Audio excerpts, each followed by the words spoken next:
بسم الله الرحمن الرحيم. يتم تعبئة العطور عبارة عن زيت وكحول. يتم تعبئتها هنا بمستودع عبارة عن تولات من الصين والزيت فرنسي. يتم التعبئة بتعميد من المدير التنفيذي السيد عامر الخضر. وبعد التعبئة يتم كبسها بمكبس العطور.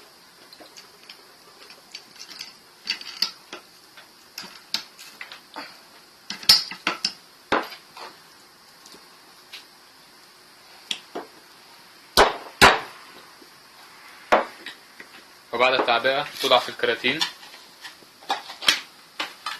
وتغلف. الكرتون مكتوب عليها ميد ان فرانس، بلاك ايز ميد ان فرانس.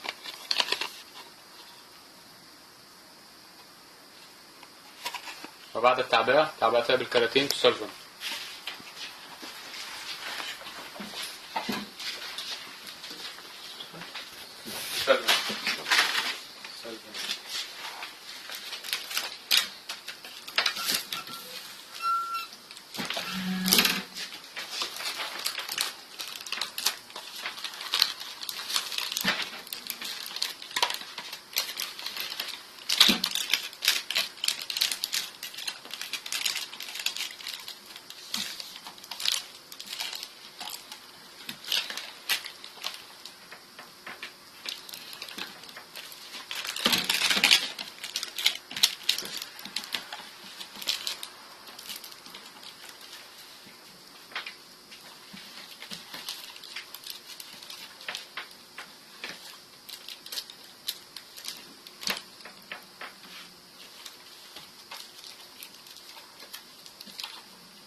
بعد انتهاء من السلفنة توضع في كراتين وتخرج إلى المعارض والعملاء بتعميد من المدير التنفيذي السيد عامر الخضر.